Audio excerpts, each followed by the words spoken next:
I'm here in Plano, Texas with Miss Cindy Morgan at Retro Expo on November the 13th on day 2. Miss Cindy, how are you doing today? I'm doing great. What a great show. Nice folks. I'm having a really good time. A huge turnout for this event today. Yeah. The event features on a lot of stuff with Miss Cindy here being one of the stars of the show. She's also known for a lot of roles that you may know her from. What are those roles? Can you talk a little bit about those? Tron, of course. Show me that picture. This picture, yes ma'am. We got this right here. Beautiful headshot. And get that one over there. There you go. A picture's worth 1,000 words. For 1,000 words, right. There you go. These films being legendary, and especially Tron, which was a lot of people think is CGI. No, that was optical effects. Can you talk about how that was filming that? That was CGI. Yeah, CGI and optical. The first, well, both. Yeah, the first one. Well, it's like walking into, there was nothing there. It wasn't green screen or blue screen. If you walked into a giant Costco warehouse that was empty and all painted black, including the floor and the ceiling, that's what the soundstage looked like. There was nothing there, and they shot it in black and white. Right, so your suits, those are optically overlaid, the colors. Yes. See, that's actually we have flashcards. So that's what it looked like. So the impact of that film, they've got all this technology now. Right. I was watching on the internet the other day, this thing that Facebook's doing, this wild thing with Meta and all this stuff. What are your thoughts on this stuff kind of becoming reality now with this film and all that jazz? It's expanding exponentially, isn't it? It has.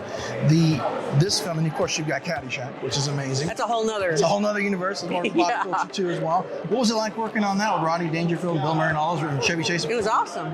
It was crazy. That picture down there. Pull that one. You're asking all the right questions, and I have all the right flashcards. Take a look. You want to know what it was like? Oh, there you go. Now, Rodney Dangerfield, he was on the set. We'll get a close shot for you. Yeah. Rodney Dangerfield's on the cast as well. He's kind of the geek with all the little geek gadgets, golf clubs and all that. How was he? Rodney wasn't a geek at all, but he had his gadgets. He loved that. But he was fun. He was having a really good time. Yeah. He was right in there with us. We watch a lot of Rodney Dangerfield sometimes, me and my buddies in the office, just because it's hilarious and stuff like that. He is hilarious. He's doing his nightclub act, and he really, really was dug in. This was his comeback film. This was his first film.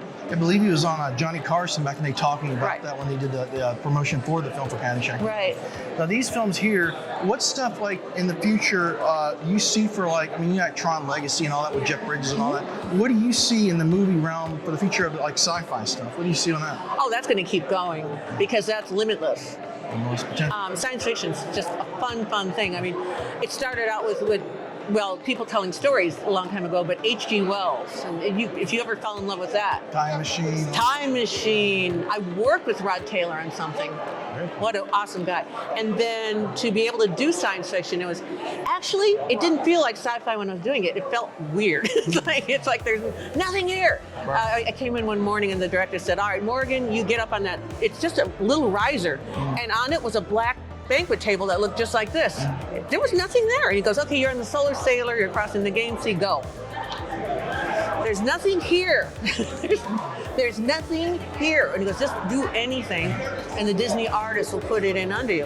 Okay, and they did. In the Sea of Simulation when you're riding on the thing with Jeff and Bruce Boxleitner. I gotta ask a question. All this stuff for the Tron said Bruce Boxleitner, of course he was in Babylon 5 and all that stuff. What was the message that you do with all these films? What is it that you like when you do these movies? What is it that you like to strive to deliver to the fans and the people that watch? Like, what's kind of like something that it helps inspires them? Well, CaddyShack is a very different message than Tron. Tron too. But the most important thing is that tell the truth. I don't do method. The truth has got to come out of my eyes, so the audience knows every single time. Now, a side question I was researching. There is a director, Irvin Kershner. You worked with him back in the day. He's a lovely man, Irvin Kershner, wonderful guy. He, I believe it was an episode of called Steven Spielberg's Amazing Stories. Can you talk a little about that? What that was about the role in that? Well, just to tell you who Irvin was, he shot the second Star Wars, which Empire Strikes Back. And he's a very talented, lovely man. And he wanted me to play a particular kind of character that I never get cast for. He wanted me to play saying dumb blonde isn't quite accurate anymore, but someone who's on another plane, let's say. And I couldn't get it. I couldn't understand what he was saying. And he was sitting across the desk from me. He goes, stop right there. And he took a picture. Me going, what? He goes, don't move. And he took a picture of me going, what? And I got cast in the role to play this Judy Holliday-esque kind of a character. who kind of knows what's going on, but it explains it to people. She understands, but nobody else really understands. But if you listen very carefully, she'll explain what Halton Bay means. You know, too, the Amazing Stories was kind of like the prototype of science fiction, along with all the old stuff. Now, these things, and wrapping up, is there any projects you're going to be doing upcoming? Any theater, TV, movies, anything you got going on? Keep an eye on cindymorgan.com. That'll take you to my social media pages, which are pretty active. And yeah, there's something coming up in December that I'll be doing online with somebody I've worked with before. Cool. All I can say. Check it out. Miss Cindy was absolutely Thank you. So, along with sci fiction in beautiful Plano, Texas, the Retro Expo, signing off.